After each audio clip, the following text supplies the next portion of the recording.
Bienvenidos, ¿estamos listos? Sí. Bueno, bienvenido to the fourth Latino Leadership webinar presented by Lideramos. Our mission is to expand, connect, and enhance the quality and impact of Latino leadership programs of America. And we're happy to provide a series of webinars that can help leaders and leadership programs become better. So what we've done to date, our mission is to prepare a nation of Latino leaders. We've published the first National Latino Leadership Directory, and you can download your copy off our website. And that's the first thing at looking at the state of Latino leadership across this nation.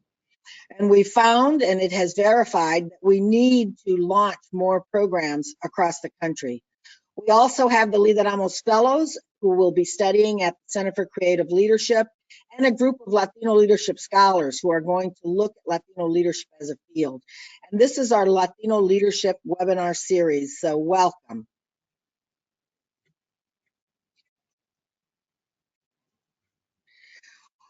In October, we are going to be having the first National Latino Leadership Symposium in Denver, Colorado, and we're proud to announce that Dr. Barry Posner, who wrote the Leadership Challenge, one of the 100 top leadership books ever written, is going to be one of our keynoters. This has been translated into 22 languages.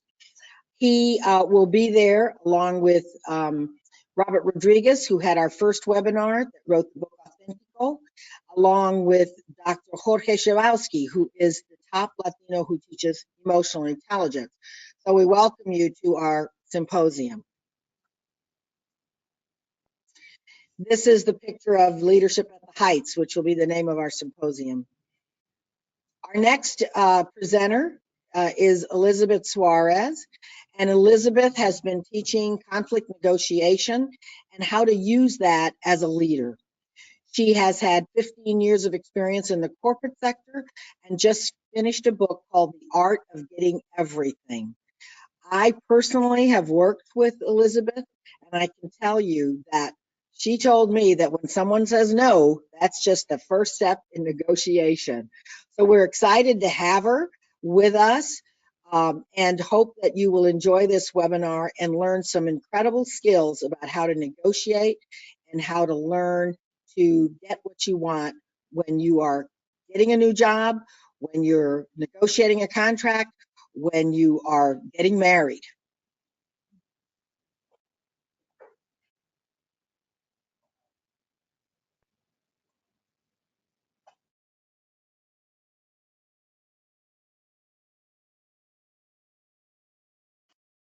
So, hi everybody. Thank you, Juana, for the introduction, and I am looking forward to basically talking to all of you about this topic of negotiation. Like Juana mentioned, I'm a recent author on the book The Art of Getting Everything.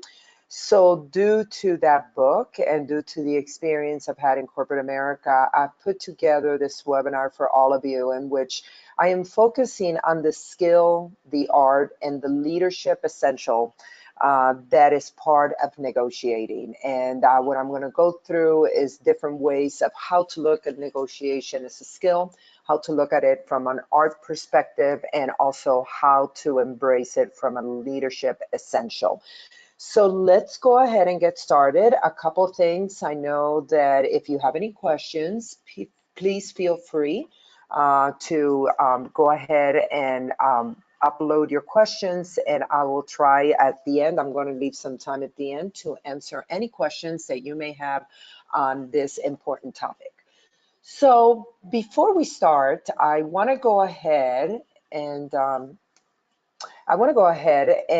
give you an overview of who am I at this point. And I am the speaker and the coach and that best-selling author when it comes to the topic of negotiation. But however, like any other leader that you may know or you may have read of or you want to meet, they are more than that. And I am a Latina who comes from parents that are immigrants from the country of Cuba. I am also somebody that grew up in the Caribbean, in Puerto Rico, and I am fortunate that I'm a mother, wife, sister, daughter, friend, etc.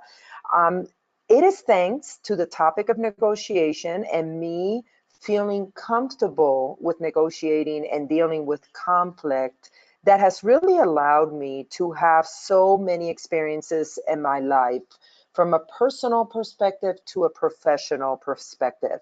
I spent a good 15 years in corporate America in the higher ranks of corporate America, working for organizations like Pepsi-Cola International, Johnson and Johnson, and also in the telecom era back in the mid 90s when the internet was the high thing that everybody wanted to get involved with.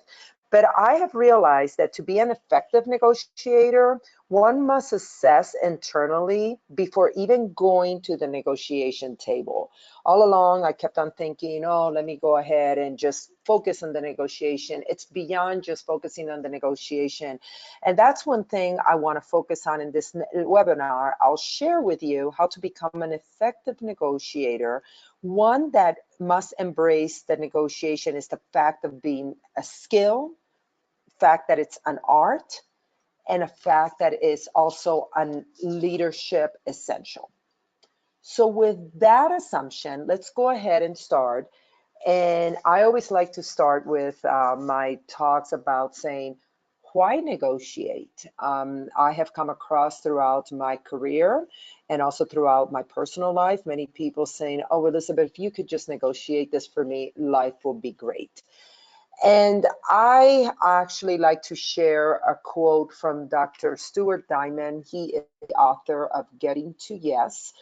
And in his book, and he is focusing a lot on the sales aspect of a negotiation, he makes a statement in which he says, the reason you negotiate is to produce something better than the result you can obtain without negotiating. With that, what I'm saying is that it is not to simply get what you want. And that many times is the biggest fault we all do when we're going into the negotiation table. We basically want exactly what we want. We do not take into account that the final result should be something that is not exactly what you want or exactly what the other party wants. It actually is something that both parties create. So many times I consider negotiation as a way to work your creative side, since you will be creating something new. The best negotiations are the ones that you walk out of the negotiation and you look at each other and you do, I never thought about what we came with the resolution we came up with. I never thought about it. Now, for me, that is the most effective negotiation and that is the most rewarding negotiation. And you might ask why. And the main reason is because it was developed from scratch by everybody involved. So that translates into the people are vested in the final solution, meaning they will give it their all to make it work. So that is something key to remember the next time that you have those butterflies in your stomach or you just feel sick to your stomach that you have to go and negotiate something. Think about it like the opportunity to become creative. Think about it like the opportunity that both of you are going to create something new that is transform all parties involved. So now with that aspect of looking at negotiation that way, the other thing I like people to do before they go into a negotiation is that think about the negotiation you have to go into or something that you're currently negotiating. I like to refer to the fact that negotiations don't only happen in the hour you're meeting or the 2 hours you're meeting. Sometimes it requires multiple sessions. So think about a negotiation that you're currently involved with because you've had different sessions, or think about a negotiation that you're about to start negotiating, or think about a negotiation that you concluded. And with that, I would ask you basically, in what word, what feeling, and what action comes to mind? I normally do that little exercise when I am coaching somebody when it comes to negotiation or I'm in front of a large audience. And a vast majority of the individuals mainly say if the negotiation, they don't feel that the negotiation went well, all of the words that they use, the feelings and the actions they take are negative. And due to that negativity, they feel hesitant to go and negotiate again on something else or even on the same topic. And that's where we get the problem. And many times that is the result from people coming into the negotiation and saying, I just want this, and what I want is red, and what you want is blue. So therefore, we are not going to combine. So that is the problem why many times when I ask to people that I like the saying hola to negotiation, tell me a word that comes to mind, tell me a feeling and action. Many times it saddens me when a lot of those words and feelings and actions have a negative connotation. Hopefully today in this webinar, I will help you, give you some skills, a couple of skills that hopefully will help you move from that negative connotation to a more positive or hopeful one. So let me go ahead and share something with you. Many times when people are asked about a negotiation, they provide that non-happy response, like what I mentioned, that negative word, that negative feeling, or even that negative action. And it's not surprising to me. And back in November 2017, the organization salary.com, actually, they went ahead and did a survey, an online survey across multiple industries, and in which thousands of professionals participated.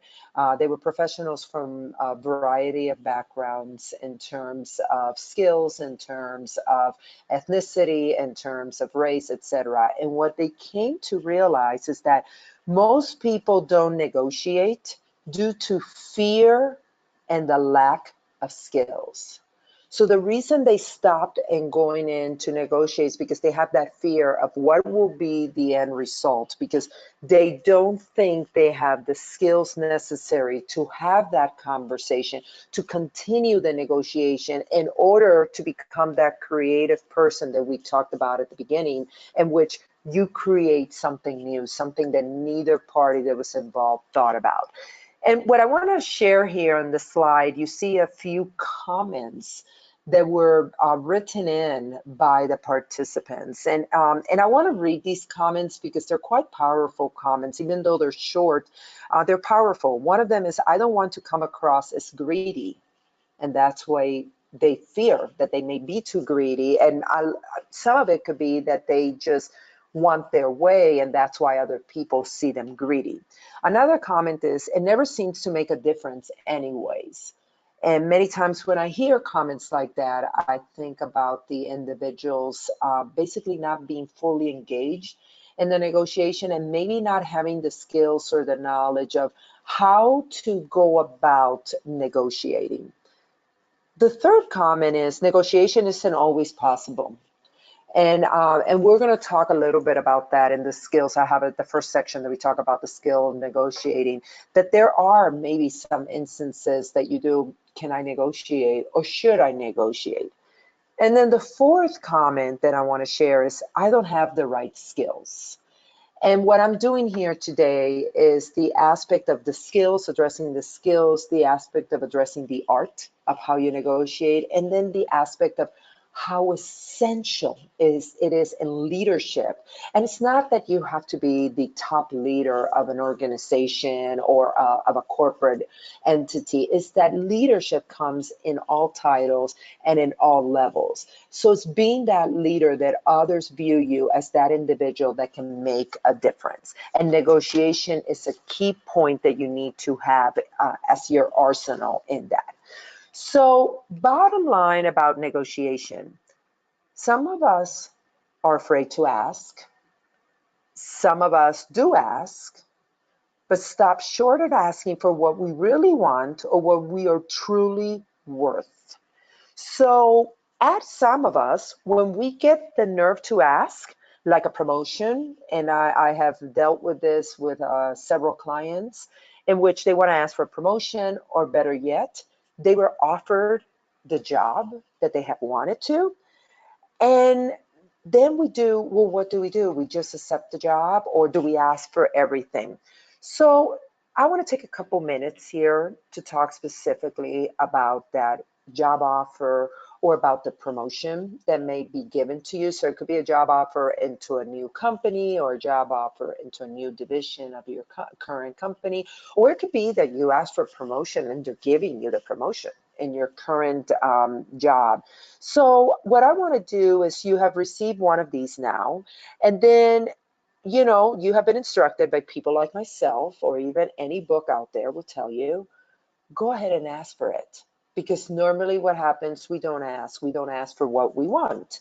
So basically, you've been guided to go ahead and ask for it. And you're like, you know what? This is perfect. The promotion is in front of me, or the job offer is in front of me. And you start analyzing that letter, that document they give you with all the specifics. And you basically do, oh my God, I have also been told that this is when I have the most power. Because after I accept the promotion or accept the job, I lose the power, because now they have me. So I am going to go ahead and I am going to ask for everything, because after all, that's what everybody told me. I needed to ask for everything. So a couple things I want to caution you about that. And the people that know me will be like, what? You're contradicting yourself, Elizabeth, because you always say ask for it. Yes, and I'm always going to say ask for it. But before you ask, I am going to ask you that you need to ask yourself, are you in love with the idea of working in with this promotion, or working in this position? Is this what you really wanted? I mean, ask yourself that question. Is this the job that you had dreamt for the next year, 2 years, 3 years? And if the answer is yes, and I hope the answer is yes, then after reviewing the offer in detail, identify things you want to negotiate from that offer. And I coach my clients to identify up to 5 things at most. And I think 5 is a lot. And then I say, of those 5, identify the 2 that are the must-haves for you. And the other 3 are compromises. So let me share with you a recent example I had with a client in which I worked with him. He got a great job offer, an outstanding job offer. It was his dream job for the next 2 years. And with that job offer, he basically was like, well, Elizabeth, due to my experience, I know I need a higher salary. Due to that, I also need more vacation, because I am high up in management, so only 3 weeks is not going to make it. It has to be 5 weeks. Due to that, I need to also be fully compensated in terms of all the investments, in terms of medical insurance, in terms of 401k. And in addition to that, I want to make sure that I have all this professional development available to me. And then in addition to that, I mean, you can now get the gist of this. I mean, it was in addition. It was a lot of stuff. At the end of the day, when he put the list together for me of everything he wanted, it was 12 stuff. And I told him, I said, this is absurd. Because if I was your employer that extended this job offer, which, by the way, the job offer was outstanding. It was a very good job offer. I will be like, are you nickel and diming me for everything? So instead, what we did is he identified 5 things that were important to him. And of those 5 things, 3 of them were very crucial for him. They were like what I call, I'm walking away from the offer if you don't give me these. And that's how we approached the talk. And then the other ones that he had, the other 2, and then he had another 3 that he wanted.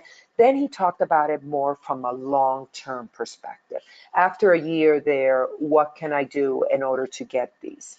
And that's what actually worked with the employer. They gave him the 5 he wanted.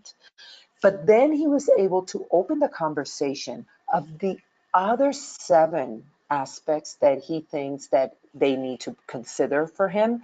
And they said, let's talk about it. Let's revisit these 4 and 3 months, then let's revisit another 3, 6 months. I mean, so they basically, at the end of the day, he showed collaboration with the employer, and he got the job.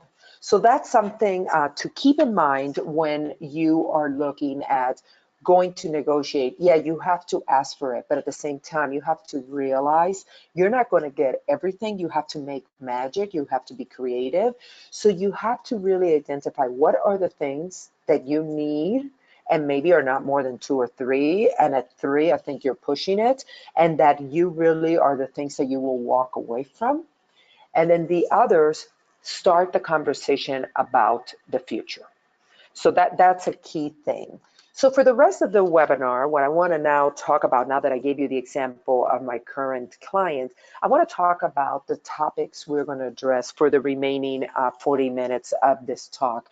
I'm going to address the skill, the realities about negotiation. I'm going to address the art aspect of negotiation, which is that need versus want. And then I'm going to address the leadership essential, which is that executing the act, the ensuring the relationship, which is extremely important, and let's do it moment. I call that, oh my God, I'm walking into the office and it's going to happen. It's going to become real. It's going to be real right now. So let's start with the first one, a skill. So a skill, the realities about negotiation, there are 5 things that affect any negotiation. And I'm going to have a little poll after I go through the 5 things. So let me go through the 5 things. The first one is authority. Don't you love that tiara? I put that in representation to the upcoming royal wedding. So that's why I put the tiara, but it's authority. There's always authority. We all will always have authority. Even if you are a CEO, you will still have an authority over you. Call your board of directors or call your stakeholders if you're in a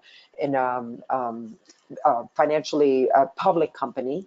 The stakeholders are your authority, because if your stock doesn't go up, they can get rid of you. The number 2 is credibility, and it's basically, are you credible? Are you known in the market? Are you known? What are you known for? The third one is information. Basically, what type of information do you have? What type of information do you need? And what type of information must you share? The fourth one is emotional control. And we're going to talk a little bit about that no aspect. And the fifth one is communications. What are your skills in communication, and how are you going to go about that? So I would like to get a poll going right now in which you can answer. If the first question to answer is, do you think Latinos are more afraid to negotiate than their Anglo counterparts? Now that you know the skills, this is the first poll question I want you to answer. Do you think Latinos are afraid to negotiate than their Anglo counterparts? Take a couple seconds to answer that.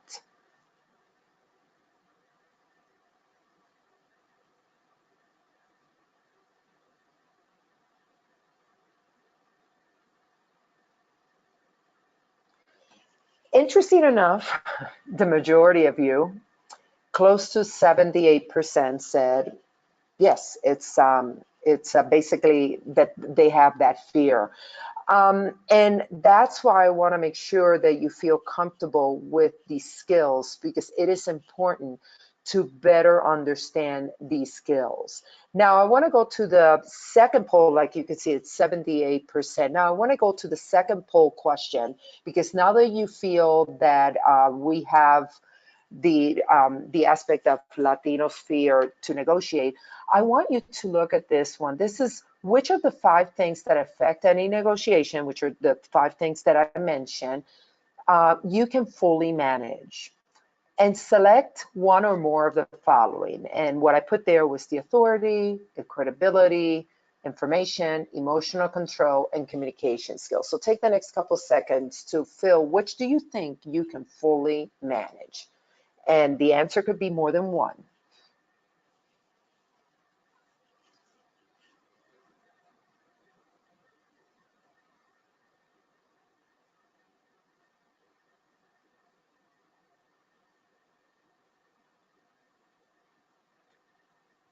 So I'm still waiting for a couple of you to answer, and then I'll share the results with you.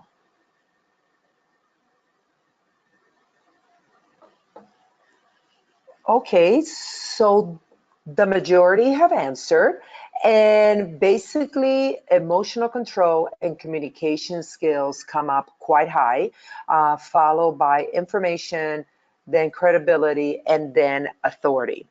I would tell you, most of you are correct. The thing that would be hardest to manage is the authority one. And the reason for that is because with authority, many times by having authority, they can say, you're fired, or they can say no because they want to say no, and you don't have authority over them. The other four, you can actually control, and you can control quite well, close to like even 100% of the time. That doesn't mean all the time, but you can actually control it.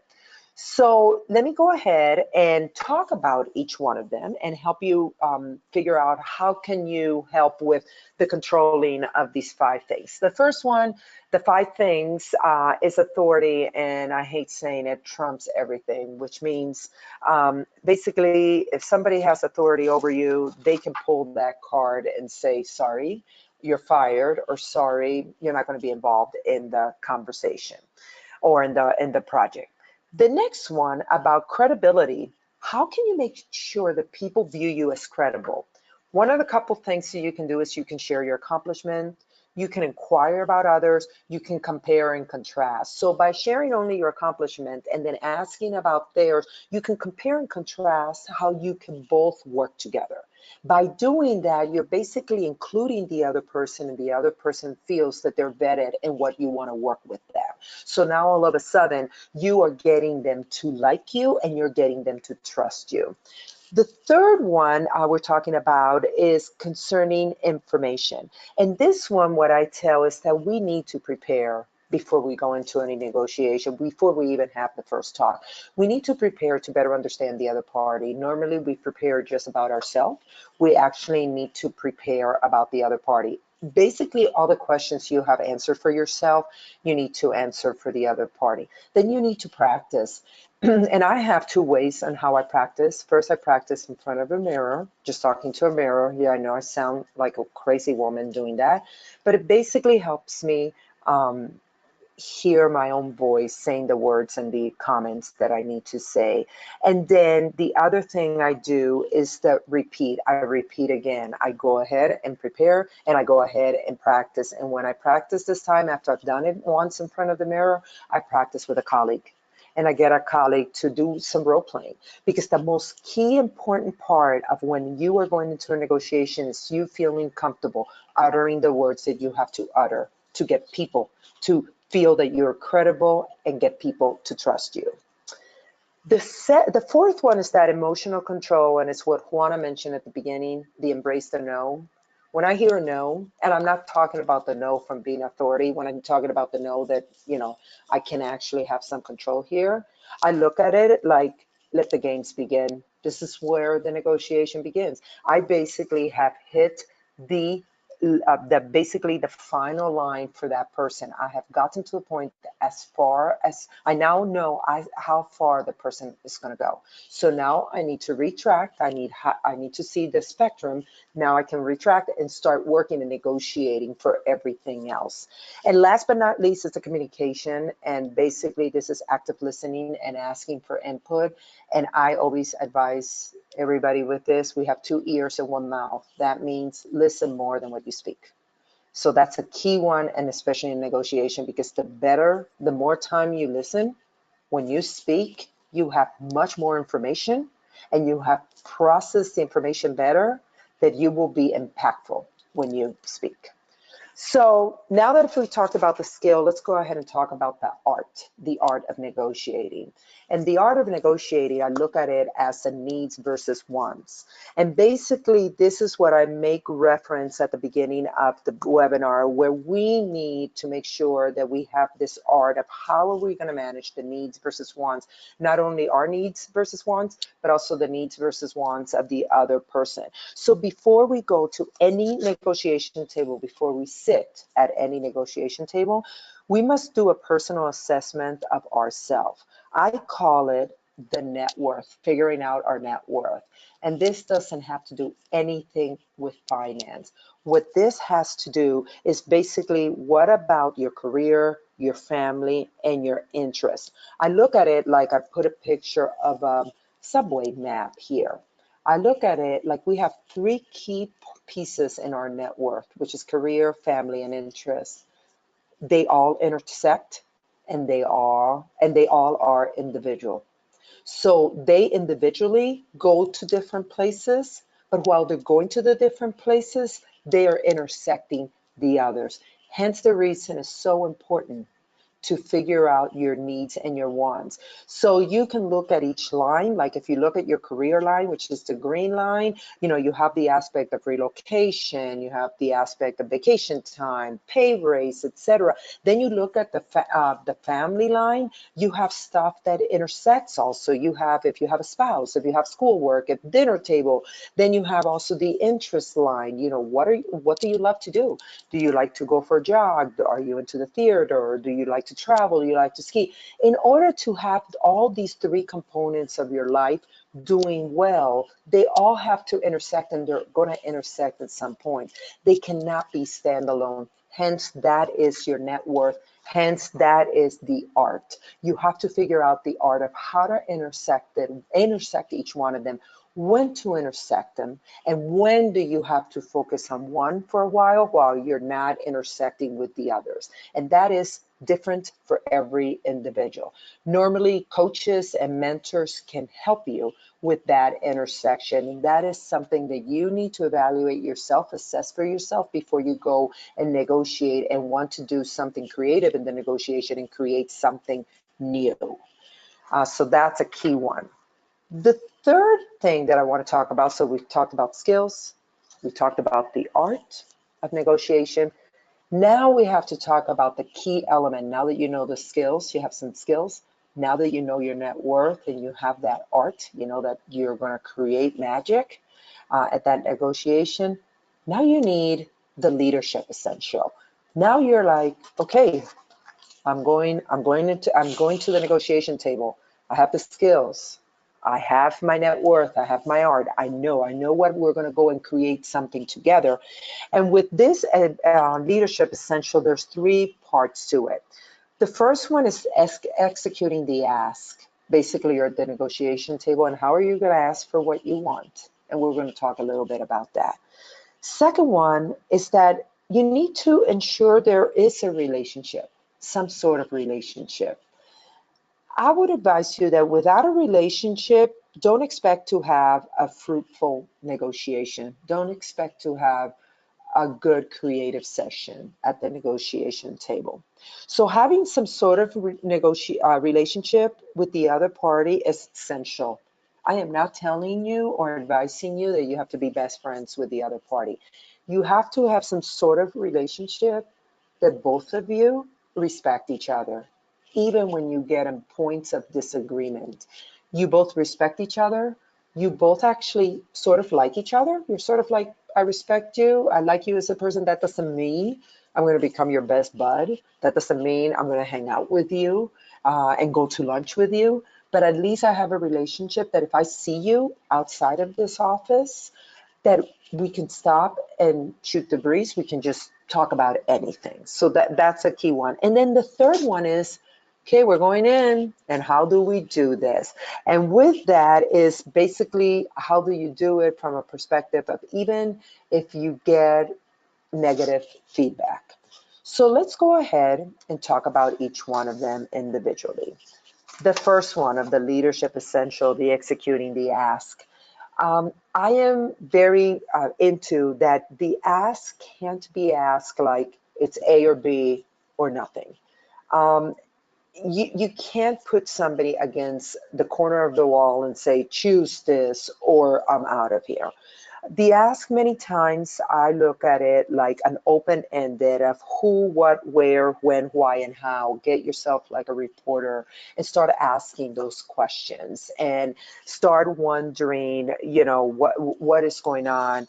Why is this happening? When does it need to happen? Where, what, and everything. And once you have that open-ended discussion back and forth, it's time to narrow down the ask, and that's where the opportunity comes of what do you think of X versus Y? What do you think if you share with me, if I have access to professional development, maybe the first year, the access to professional development is $10,000 where I can go to XYC conference and be a speaker there and even give more visibility to the organization.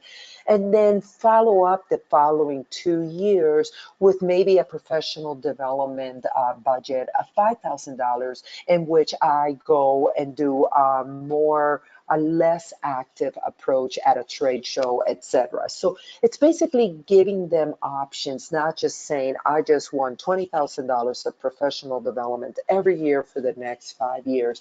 That really doesn't give opportunity to have a back and forth of what could be best for the organization. And as you can see, the example I gave you, it's not just you benefiting, it's also the organization benefiting. Yeah, you benefit to go and be a speaker at that conference, but at the same time, you are bringing marketing opportunity to your organization by representing the organization, and you make sure that you express that to your employer.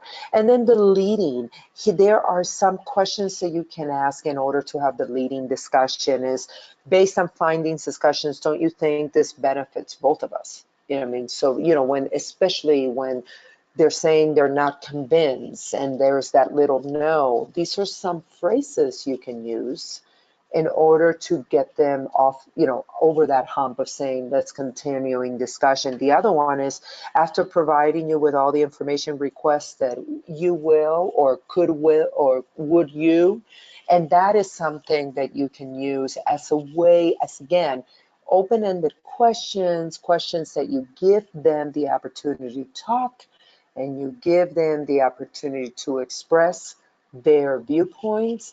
And when they're expressing their viewpoints, I always recommend that you rephrase or you paraphrase what they said to you, and we'll talk a little bit more about that. So that is the first one from the leadership, basically the executing the ask. The second aspect of a leadership essential, I call it the ensuring a relationship. And this one, I always say, is not that you're going to become best friends. Nobody is ever going to become best friends. Sometimes it happens, sometimes, most of the times it doesn't. But it's basically focusing on a lot of nonverbal in which the person feels comfortable with you.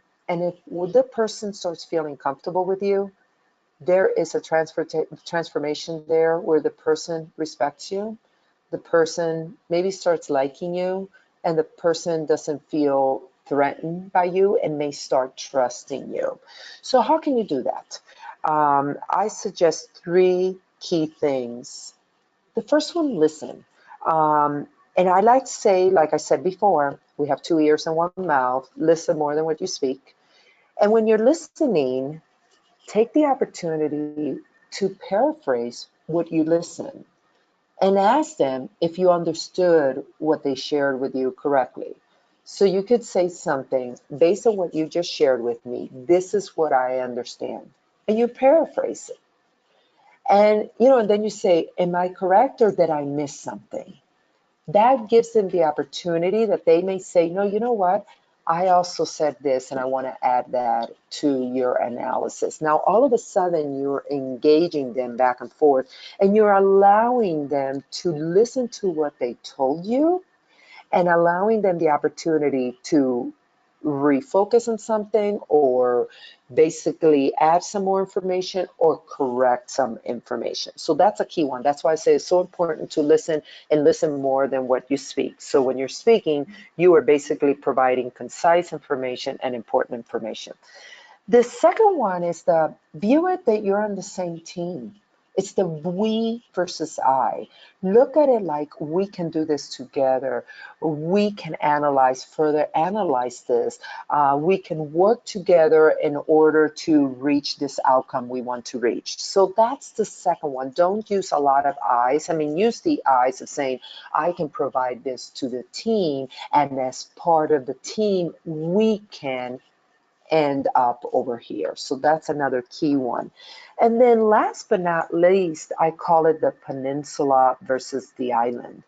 On an island, you're all by yourself. You're surrounded by water and there's nobody next to you. Even if you are in a discussion that you don't agree with it, find something that you both can find that has a similarity on that discussion and become the peninsula. It's not that you become the country with them, but you are that peninsula that you agree with something on something with them. So now all of a sudden you're not off there in the island. They realize you're still part of the conversation. They realize you're still part of the discussion to create that new solution that you're there together to create. So that's a key one. Once again, a lot of it is nonverbal. A lot of it is listening. A lot of it is using the words we and us. And a lot of it is finding that common element that you can attach yourself as a peninsula to them rather than just being that island that they say, well, she or he, that's his idea, that's her idea, rather than saying, okay, well, let's work together.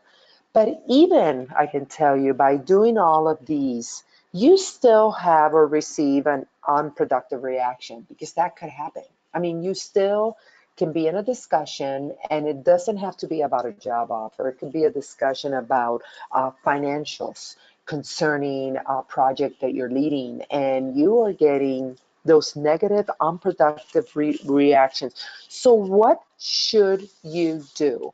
And on the next page, I'm going to give you 5 pointers for you to consider as you are noticing that negative reaction that's getting you a little bit concerned because you did not expect that negative reaction.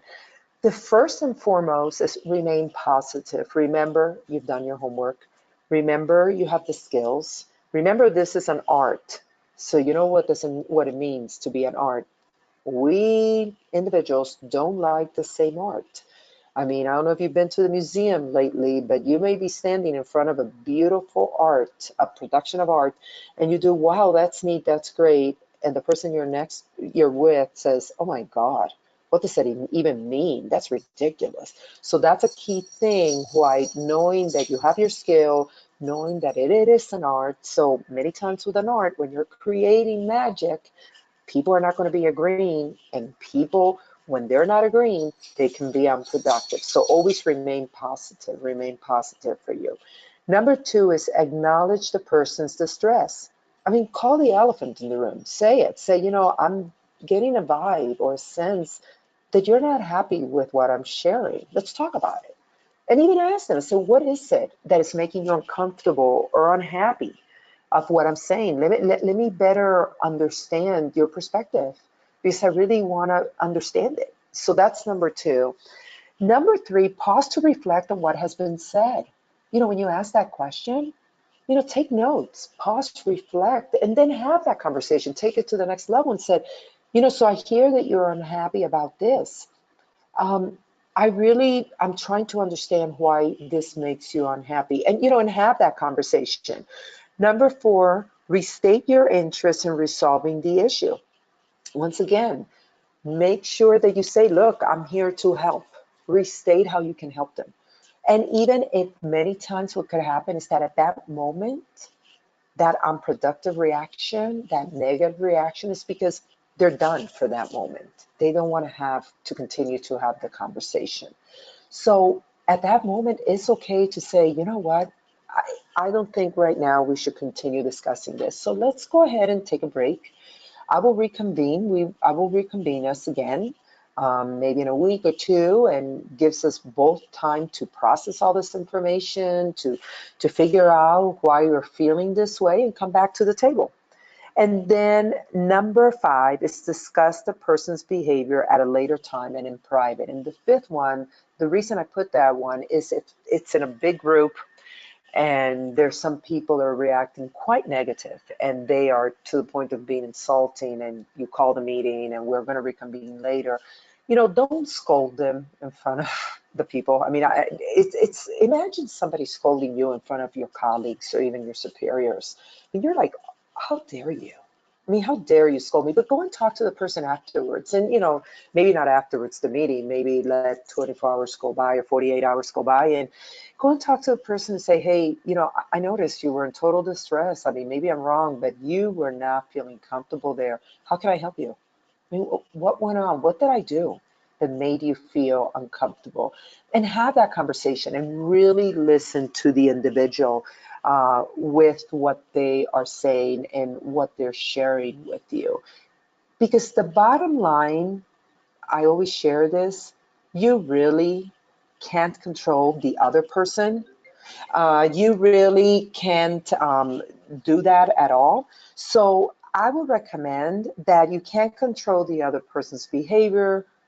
Remember, you can only control your behavior.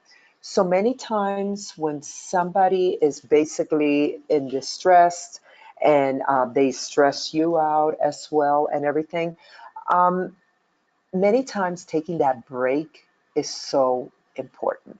So just control your behavior. Remember that people in distress or people saying no, that doesn't mean that it's the end of the negotiation. Many times negotiations take multiple sessions. Negotiations also many times don't happen at a table. Could be happening you taking a walk with the individual, could be happening you on the phone with the individual.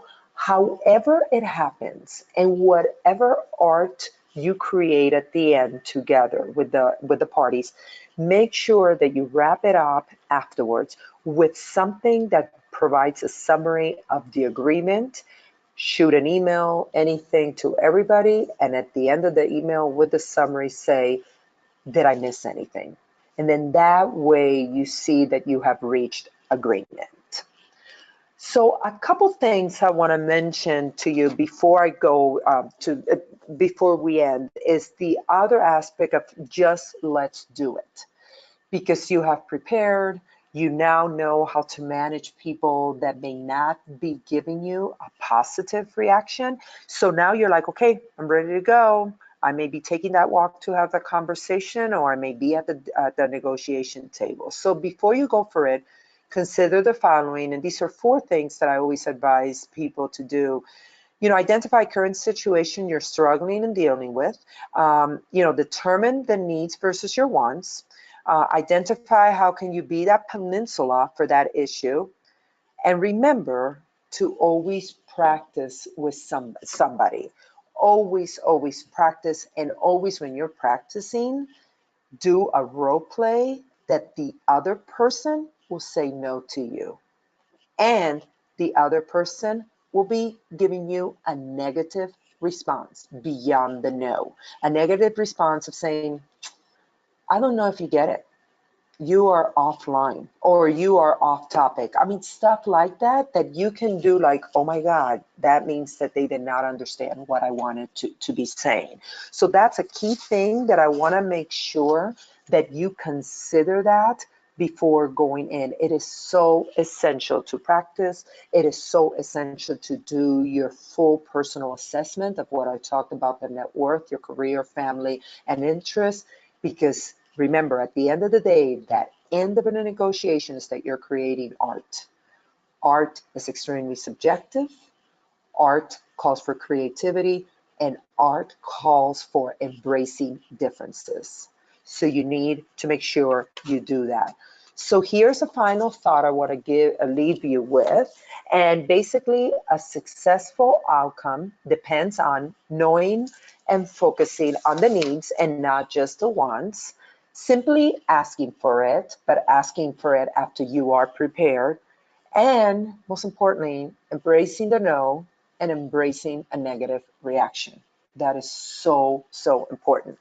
Second, envision the outcome you're hoping for. Envision that artwork you want to think, but don't envision like, oh, it's going to be exactly like this. Just envision that's going to be a beautiful artwork, and you have all the materials, but you need the skill, you need the help from others in order to put it all together. So envision that in your head. Remember, preparing and practicing, I can't say it enough. Prepare and practice like multiple times. Think about a Broadway show, think about a singer, think about a dancer. The amount of hours they practice for their 10-minute performance or their 2-minute performance is horrendous. You should be doing the same. The practice should be to the point that you practice so much and so well that when you created the art, you walk out of there and you do, wow, that was fun. That was amazing. We created something wonderful. And being a peninsula, not an island, find a common thread that you're not standing out there by yourself as an island. Make sure that there is something out there that you can be connected to those individuals that you are negotiating with. So these are key final thoughts for you to remember.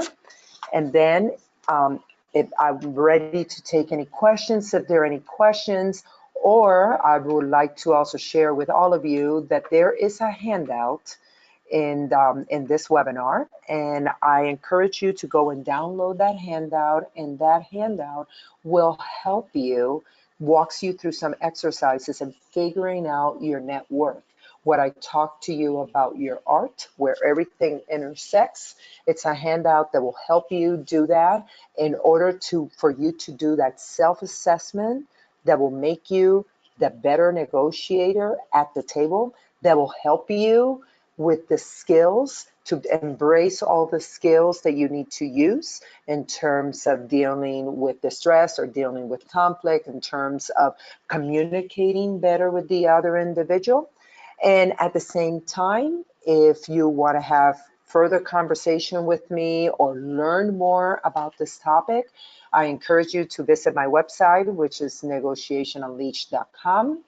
And I also encourage you to connect with me in all my social media platforms. I actually give a good amount of tips. Every week I do a weekly negotiation tip. I also share articles of relevance when it comes to negotiations. So you can go to Twitter. My handle is Elizabeth Suarez. On Facebook, it's the Results Strategist. LinkedIn, it's Elizabeth Suarez, as well as on Instagram and YouTube. And in the YouTube channel of mine, I actually have some, basically some videos in which I give specific tips and ways on how to negotiate a salary, on how to negotiate a stressful situation, on how to negotiate when you find information that is not positive.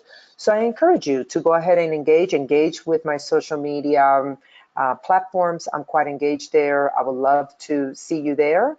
And if there's any questions, I will be willing to answer them. If not, I have helped you gain an extra 5 minutes of your time in order to embark in other stuff you need to embark to in your life. If not, if you have any questions, I'm here to answer them.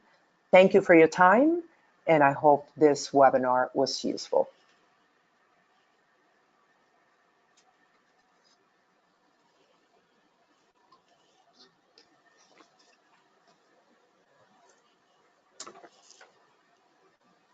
Thank you, Elizabeth. We don't have any questions. I'll send it back to Juana if she wants to add anything as a closing remark.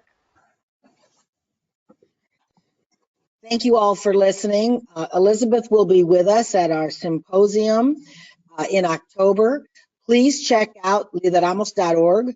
Latinos are at the crossroads of power, but in order for us to actualize our potential, we must begin training leaders in the community across the United States. Stay tuned. In the fall, we'll be having some podcasts and webinars, and we thank you for listening.